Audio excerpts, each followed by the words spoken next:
it's Steph from Happy Place to Grow. I'm here in my classroom. It is Wednesday about 3:30. I'm getting ready to head out. I wanted to just take a moment and share with you a little bit of what's going on in my classroom in the month of April. So one big thing that is getting ready to happen is we're going back to a normal school schedule of 5 days a week. So today is a remote learning day for our students, and it's going to be one of two that we have left. So only one more left, and then we go back to a regular schedule. So that's going to be a big transition for us. And I must say, I'm happy about it, but I'm also a little sad because it's always a teacher's dream to be able to have a work day once a week. Yeah, you can get so much done. And I have loved every remote Wednesday day. For our students in the lower grades, we don't have to do Zoom or have online meetings. We just send a packet of work home and our students work on that. And then parents can communicate with us on these days if they need to. So it's a time that I can just get a lot of things done. So I am going to miss these days. I'm thankful that our school district, I'm watching online, I'm seeing a lot of teachers that are just getting ready to go back or have just went back, and they're doing the hybrid model. We came through that. We started that in August, and we had a group coming on Monday, Tuesday, and then a group coming on Thursday, Friday with that remote day in the middle. We worked through that. And then in October, at the end of October, all the students came back. So that was another transition.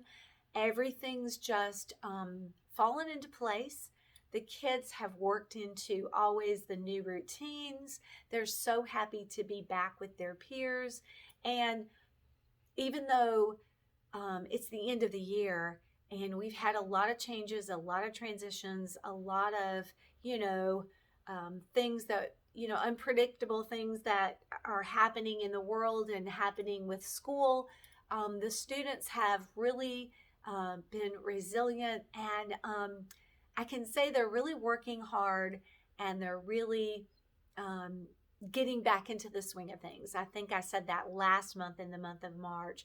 So it's April, and we've done a lot of fun activities. I wanted to just share a few of those with you. First of all, I wanted to show you, Easter came early, so I don't really like when Easter comes at the beginning of April or it comes in March, because you don't really get to celebrate Easter activities as long, but I do anyway, so it doesn't matter. Anyway, I wanted to show you this cute little treat bag. So before Easter break, my students made this little treat bag. It's made out of a lunch bag. I didn't have enough white bags, so some of the kids had to make brown bunnies, but they were okay with it. So it's really simple. You just have them draw. They drew their own face, and I modeled. We went through it together. The ears, I showed them how to cut and how to round their little bunny ears, and then put their little cottontail. And then my parents had sent in some candy treats, and we filled it with Easter grass. So they had fun, and of course we had a little party, a little celebration time. So that's what we did before Easter break. So now that Easter's over, I'm still doing some fun Easter activities. I wanted to share with you a few good books that I like to use in the month of April.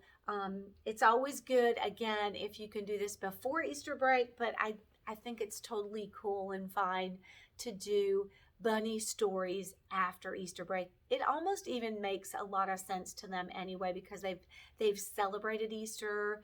Peter Cottontail has hopped over to their house, and they've got their Easter treats, so they can really relate to some of the stories a little bit better. One that I like to read, and this one is definitely one that I've used a lot because you can see the cover is coming off. It's called The Grumpy Easter Bunny. I like this story because it has a really good ending where the Easter Bunny learns a good lesson, and it's a good one that you can do character traits. And so on this one, I had this old story map that I took and just kind of adapted. And I have them write the title up here. And then I have them draw the main character, which is Thumper. I'm not sure. I haven't done this yet with my kids, so I'm not sure what his name is. Hopper. Hopper. Yeah. Hippity Hopper. Anyhow, so we draw Hopper together, and then we pick words that describe how he looks, how he acts, what he disliked. And then we talk about how this particular character changes over time. And we discuss the fact that characters, they can change over time. And that's a good thing to notice in a story. I also love to read The Good Egg, which is a book that I just got most recently. And last year, when we weren't together because we were all at home, I read this. I recorded myself reading it, and our school put it on our Facebook page for the students to be able to all listen to. It's a really cute story. You might want to check that one out. And then some other books that I like to read are Bad Bad Bunny Trouble and Bunny Trouble. This is like, you would think this is the first book, but this is the first book and this is the second book. And it's the same character, just two different tales. And this character, he's always not following directions, and but in the end, all things work out good for him. So these two are funny stories. And of course, in the month of April, I like to talk about Earth Day. So right now, my students are working on maps and globes. And then next week, we're going to talk about Earth Day. And when I start talking about Earth Day, I go through the solar system first. And I talk about all the planets in the solar system. And then we really appreciate that the planet Earth is the greatest planet. So it's worth taking care of. So we talk about how all the other planets can't hold life, and how they're too cold or too hot, or they have poisonous gas, or they're made of gas. So the planet Earth, the third planet, is the best planet. So this helps us transition into why we should take care of the Earth, because there's no other planet in the solar system that we can go live on. So we need to take care of our home.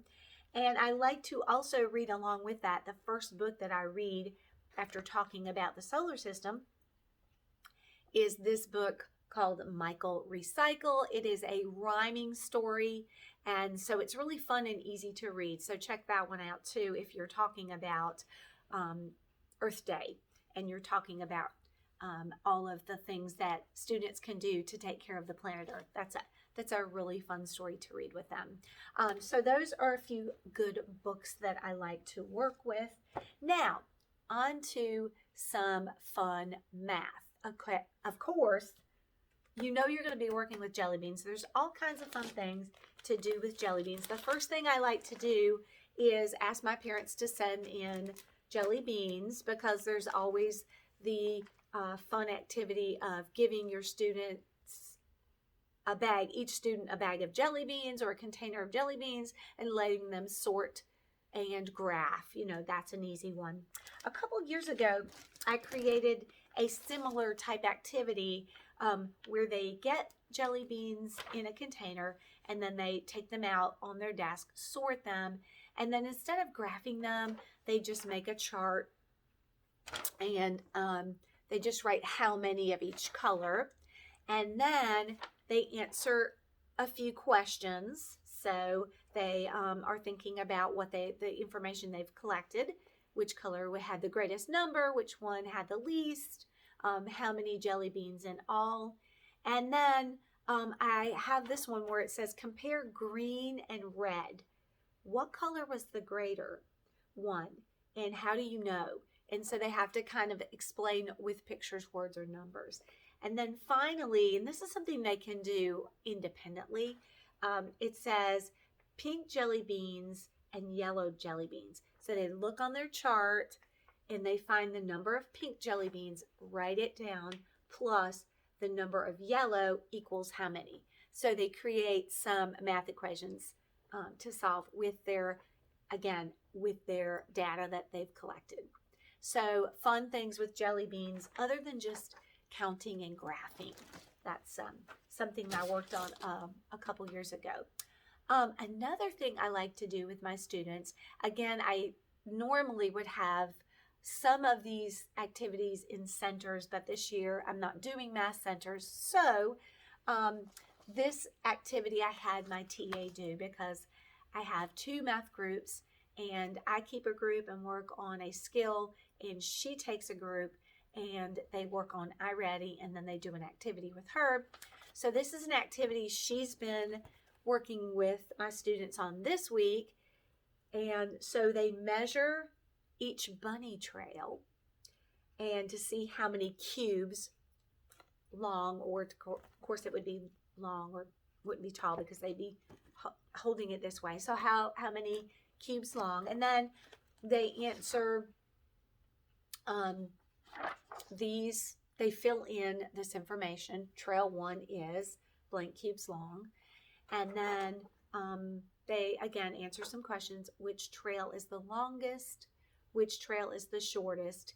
And then what is the difference between trail 2 and trail 4? And they have to explain, either do a subtraction equation or a model of some kind to show how they found the difference. Now, one year I was teaching a 1-2 split, and I had second graders, so I just adapted this. So if you have students that are actually measuring, we measure with non-standard units, but if you are working with your class and they're doing standard units like centimeters or inches, then you can just change, instead of cubes, just change it to centimeters or inches, and that way you can still measure. So that is a fun activity with measuring, and you can just say, we're going to hip hop down the bunny trail. A couple other things that I've got that I'm working on. I haven't done these activities yet, and normally I would have already done them by now, but again, Easter was in an odd time. I love to do this with my students. A couple of years ago, I've got these little bunny bowling pins. So we play bunny bowling, and we set the pins in, of course, the 10 frame, and they roll, and they'll roll. You can do this 2 ways. I've done it a couple different ways. They can roll twice. Whatever they knock down, they can add, or they can put the 10 bunnies up and roll 1 time and create subtraction equations with friends of 10. And I have even done this in years past. I've made each bunny valued at 10, so we could do multiples of 10, either with adding or with subtraction. So you can just have fun. Again, if you can pick up, you might even be able to pick up some of this stuff after Easter on sale. So bunny bowling, I haven't done that with my students, but I will be doing that soon. Also, I'm going to have my TA.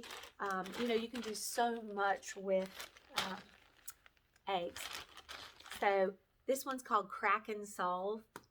They just crack open an egg, and then there's some kind of a math problem. This one has a 3-digit adding, some are subtraction. Just crack it open and write down the problem and solve it. This can be done, she'll probably do it with a small group and let each kid take a turn cracking one open, sharing it with the group. The whole group can write the problem down at one time, and then they solve on their own. After they write all of the equations down, then they can complete them. So that's a fun thing to do. There's a lot of really fun things to do with holidays. I like to try to find activities and then take holiday decorations, inspirations, and then make fun activities. And I know you do that too. One thing I'm going to do with my students, I'm going to do this with them, is a little activity. Again, I'm going to be using jelly bean, plastic jelly bean. But anyway, inside the jelly bean, there will be either a numeral, or it might say 110 and 5 ones. So there'll be different kinds of ways that numbers and values can be represented in the jelly bean. We're going to open those up, and we're going to be sorting and deciding if the value inside that jelly bean is equal to 50, less than 50, or greater than 50. And we're going to be talking about place value and talking about, how do we determine if a number is greater or less if it's a 2-digit number, and we can really focus in on place value. So that's an activity I'm going to have my students do. We'll be doing it together. I'll be working with them on that. And then we'll just use this little sheet where they're putting the expressions down that we pull out of those jelly beans. So we'll sort and determine greater than, less than, or equal to 50. So this is a place value focus. So that will be a fun way to work on place value. Also, I like to do time on the hour, and usually I'm along further. So usually I'm at time on the hour and time on the half hour. This year I'm not quite there yet with time on the half hour. But I like to create what I call time stories. So this one I created is called Time for the Easter Bunny. And what I do with this, it says, I'll just have a little sentence like it says, the Easter Bunny colored the eggs at 4 o'clock. Show the time on the digital and face clocks. And then I have a little empty set of clocks, and they will put the time. And then the next sentence says, he delivered the eggs at, and then there's an analog clock. They have to read it, show the time on the digital clock.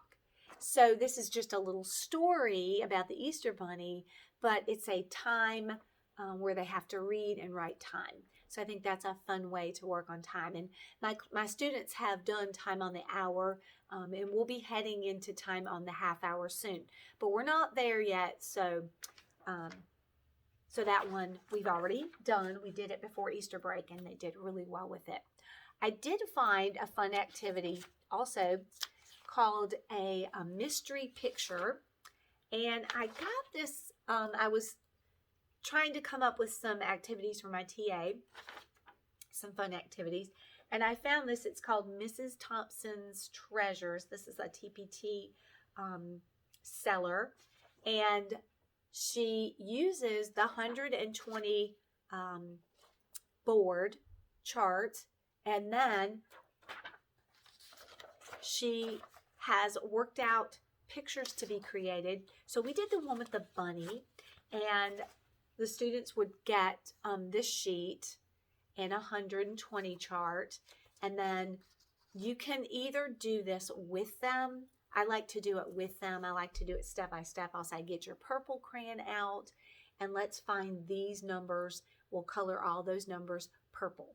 And then we'll go to the next crayon color. And I like to do this with them just because I think it helps them, because sometimes this activity, the chart is big. It's, it's a visual spatial thing. They have to take their time and find these and color the right squares so that the picture will emerge. In this case, it was a bunny. And so half of my students have done this bunny, but there are several others that come with this, and I think it was a minimal price, like $3.50. So check that out if you like to, if your students like to do mystery pictures and you need some extra activities. So that's fun. Wow, I have still lots of math activities, but I shared a lot with you of things that I'm working on. I'm going to share one more thing before I head out. I'm going to share with you an art project that I love to do with my students. This is actually a center. I do have some centers going on in my classroom, which I have to say, the students, we've done 2 centers twice, January and February. And now we didn't have any in March because we were still finishing February. So I set up my April centers. I have a poetry center, and I have epic books, have a listening center, and a phonics, usually like a game or something. Right now we're working on blends. So there's a blend game over there and a skill sheet. And I've got a sentence center where they put parts of the sentence together, who did what where, and they build a sentence. And these are kind of cute because they're funny. They've got like Tim Turtle, Dan Duck, Mick Chick. They love that. They just are really excited about those crazy names. But for our painting center, I wanted to share this with you because it is really beautiful. And this you can actually do, you could do this as a center activity in March because it could go with leprechauns and pots of gold, or it could be April because April showers, rainbows come with rain. But anyhow, they will go to the painting center, and the first thing that I explain to them, they have to draw that first arch. And once they do that, they're going to take their sponge, and I modeled this for them. This is my model. And I showed them how to go around the outer edge, as close to the outer edge of the first arch, which is with their pencil, with the red. And I have several sponges, different shapes. And then each subsequent rainbow color, I talked to them about getting very close, not leaving any white spaces. But now you don't have to draw another line because you've already got your path going on. And so they have started their centers for April. They're doing great. I've had 4 students complete their rainbows, and they look fabulous. I can't wait to display them in the front window of the school for all the parents to see, and anyone driving down the street, because our school is on a main street. So I'm excited about these colorful rainbows, and I must say that the students love painting, and they love going to that center to create. So if you don't have a painting center, you might want to think about that. All right, well, I'm looking at the clock, and it's time to head out. I am going to clean up, close up, clock out for the day, and I'm going to do my running. You know, I have to run often, usually several times a week. So I'm going to get a good run in. It looks like it's overcast today. Maybe we're going to get some rain. So I'm going to actually run indoors before I head off to church. So, all right. Wish me luck next week, as we will have a 5-day week. And hopefully you are back in school, at least on a hybrid model. And I'm wishing you good luck, because I know that journey is, it's a big one. It's a big step for the students. It will take some navigating to get your routines down, but hang in there. We did it here in our county, and we only had a few little hiccups, and everything has just run really smoothly, considering what may have happened or what we were worried about might happen. It didn't. And the kids are healthy, and they're happy, and they're learning, and they're back in this good, safe school environment. So, all right, until next time, the next time we meet back together, I will let you know about a 5-day week and how it's going. All right, as always, have a good one. Until next time.